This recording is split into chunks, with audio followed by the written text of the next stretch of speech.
Fala, nação santista, como vocês estão? O Santos estressou vocês hoje? Sim, infelizmente o Santos dá um passo largo para a Série B. Bom, vou pular toda essa abertura que eu sempre faço. Vou começar com um recado, o vídeo.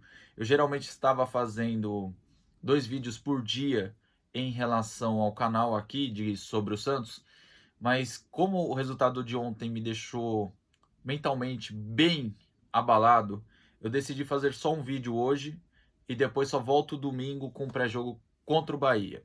Agora passando para a informação, o Santos vai demitir Diego Aguirre, assim apurou Ademir Quintino. Na questão do Aguirre, realmente não deu certo, 5 jogos, uma vitória. Era um treinador mais experiente, mais cascudo. Eu tinha mais esperança nele do que tinha no Turra, por exemplo. Eu preferia ter feito uma aposta no Thiago Carpini na época, mas como todo mundo sabe, o Santos gosta de escolher errado. O Santos não, o presidente Rueda, que faz vários erros, mas já chego lá. Bom, do Aguirre, como eu falei, ele não é o único culpado, mas as escalações dele não deram certo. Ontem ele tirar o Jean Lucas foi uma sacanagem. Escalar o Jean Lucas aberto pela direita é sacanagem. Infelizmente, mostra também falta de convicção da diretoria. Sabe por quê? Você demitiu o Odair, que era para ter demitido lá no Paulista, esperou estar perto da zona do rebaixamento para demitir ele. Ok. Traz o Turra e demite com 8 jogos. Primeiro, não era nem para trazer o Turra, né? Que aposta furada. E que aposta arriscada. Sabe por que foi feita essa aposta? Porque o Falcão, que era amigo do Felipão, ligou e o Felipão, que criou o Turra, falou que ele era bom. Nossa, que estranho, né? É amizade, cara. O Santos está nessa porque contrata por amizade, traz por amizade e não qualidade. Mas vamos lá nessa questão do Aguirre. Ele, como eu falei, ele não é o único culpado. O Santos trouxe ele com contrato até dezembro de 2024. Vai ter que pagar uma multa de 2 milhões. Então, cara, é muito complicada essa situação do Santos. Como eu falei, a culpa não é só do treinador. É da diretoria que contrata mal, é da diretoria que planeja mal, é de uma diretoria que não sai da mesmice. Ah, mas está pagando as contas. Não está, está renegociando. O presidente que assumir o Santos em 2024 vai assumir uma bomba. Sobre o Aguirre mostra outra falta de convicção da diretoria, tá? Como eu falei, não é culpa só do treinador.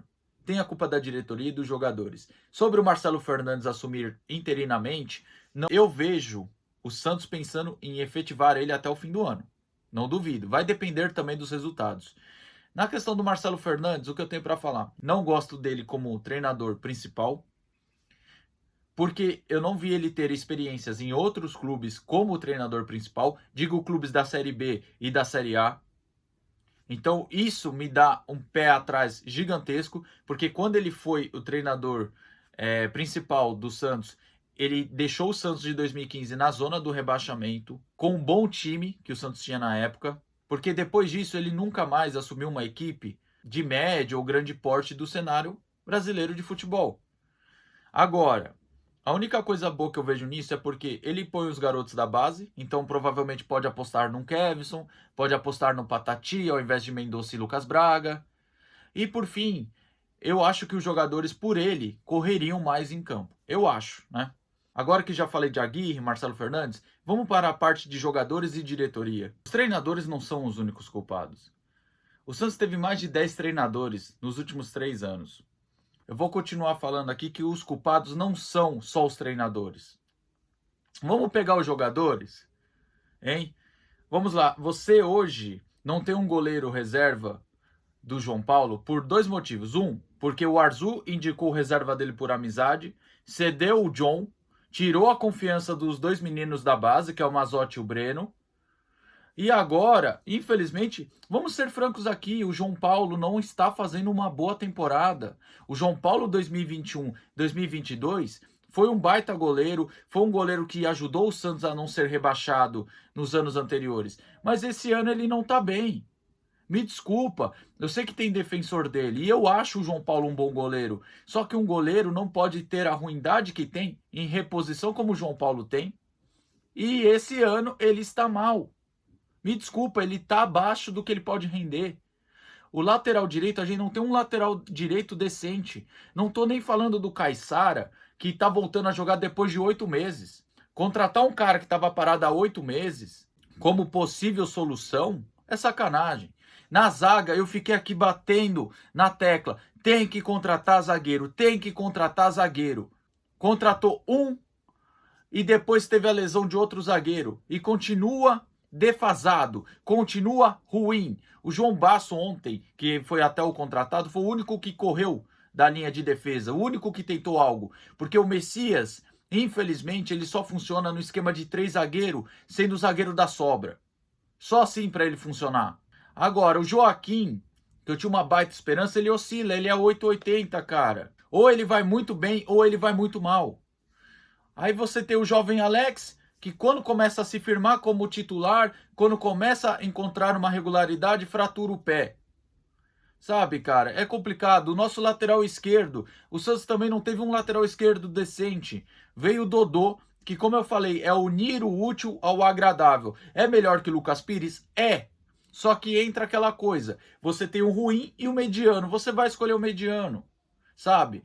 Eu esperava mais do Dodô, não só no quesito de bola no pé, em quesito de vontade. É outro jogador que vive mais no chão do que em pé.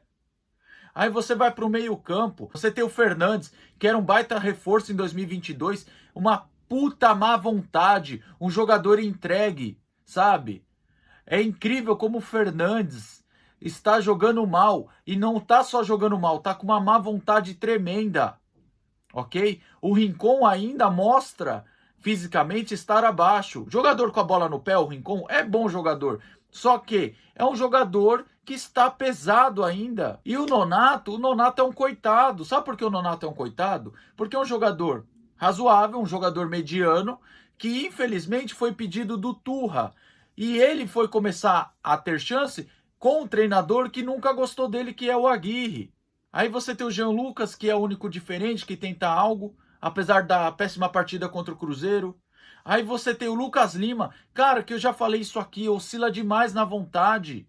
É um cara que tem jogo que joga demais e jogo que nem aparece. Cara, eu fico desacreditado e ele é o nosso único meia. Essa diretoria erra de novo em pesquisar nomes. Aí vai me trazer o Galo no fechamento da janela. Cara, se o Galo tivesse aqui no início do ano, hoje a gente estaria falando de outra forma. Hoje a gente estaria feliz, sabe? Porque pelo menos a gente sabia que o Santos não seria rebaixado. Hoje as esperanças estão indo por água abaixo, se já não foram. Então eu continuo falando, nesse quesito de contratação, a culpa é total da diretoria. Ah, mas deixou o Santos em dia. Renegociou. O presidente que assumir o Santos em 2024 tá ferrado, meu irmão.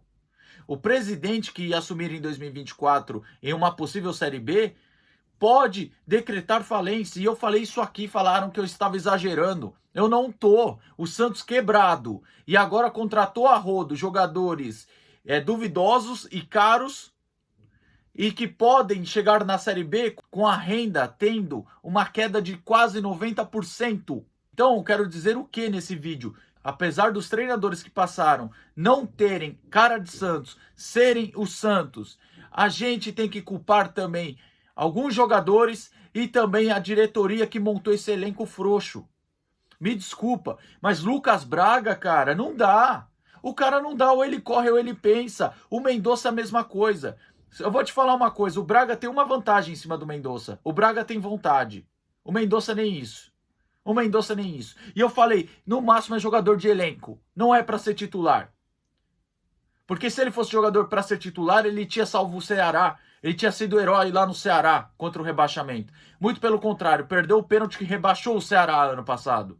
Aí, centroavante, você tem o Marcos Leonardo, que, cara, eu até pensei que depois da treta que ele teve com a diretoria do Santos, ele não jogaria mais. Aí ele voltou, faz uma boa partida contra o Grêmio, parece que não sentiu. Você vê que é um jogador que de novo sentiu a fase do clube. Contra o América perdeu gols inacreditáveis. Contra o Cruzeiro perdeu um gol inacreditável. Sabe? É um jogador que perdeu total a confiança. Ele é um jogador que, infelizmente, Essa treta parece que mexeu com o psicológico dele. Porque, assim, eu acho que ele tem qualidade. Vocês podem me criticar no comentário. Mas, infelizmente, parece que ele tá com a cabeça em outro lugar, cara. Porque ele perdeu gols que não pode perder. Eu cheguei a defender uma possível titularidade do Julio Furti. Porque entra com vontade, consegue pelo menos parar a bola, consegue tabelar. Só que é um cara de dentro da área, não vai resolver sozinho também. Voltando ao Marcos Leonardo, é bom jogador, só que tá com a cabeça em outro lugar. Só que tá com o psicológico abalado. Por isso que eu defendo que ele vá para a reserva. Porque perdeu gols que não pode perder na situação que a gente tá. Então, gente, eu poderia falar de todos os jogadores aqui. Só que eu consigo só lembrar nesse momento de desabafo jogadores que realmente não dá para vestir a camisa do Santos. Até do goleiro reserva, que é o Vladimir, que veio por amizade, não por qualidade. Aí até falei já da zaga, falei das laterais, falei dos volantes. É que nem o Dodge, que era um baita reforço no início da temporada e parece que sugaram a alma do cara. Não joga mais. Parece que o Aguirre olhou para ele falando: você não presta. Sabe? Eu sei que o Dodge caiu totalmente de rendimento, merece estar no banco. Só que hoje eu prefiro ele improvisado na lateral direita até o Caissara estar em dia com seu ritmo de jogo, ou ele jogando no lugar do Fernandes. Porque não dá, cara. Porque, como eu falei, o Fernandes não mostra vontade nenhuma. E na questão do meio-campo, a gente tem um cara que oscila na vontade, que é o Lucas Lima. E no ataque foi o que eu falei. Mendonça não dá, Lucas Braga tem vontade, mas não dá, não é jogador de Santos. Não dá, cara, pra gente ficar culpando treinador, treinador, treinador, treinador, treinador. A culpa não é só dos caras. A culpa é só desses 12, 13 treinadores que passaram nesse último tempo. Não dá. Então a gente tem que pôr a mão na consciência do quê? A culpa não é só de treinador. É da gestão que formou esse time, é da gestão que contrata mal, é da gestão que só age no desespero. E também de alguns jogadores do elenco que ou são ruins ou que não têm vontade. Como eu falo até do trio do Água Santa. Eu falei no jogo contra o Cruzeiro, o Gabriel Inocêncio, que foi o único que entrou, porque o Luan Dias e o Bruno Mezenga são tão ruins que a maioria das vezes nem são relacionados. O Gabriel Inocêncio entrou com vontade, tentou fazer algo diferente, só que a sua qualidade técnica não permite que ele faça algo diferente, porque ele é jogador de Série B. É um jogador que viveu a carreira toda na Série B. E a culpa disso, no geral, é da presidência. Ok? E agora esse sentimento dentro do clube de time abatido, realmente o caminho do Santos é jogar a Série B pela primeira vez ano que vem. Bom, gente, o vídeo é esse aí. Tamo junto, até a próxima e sempre Santos.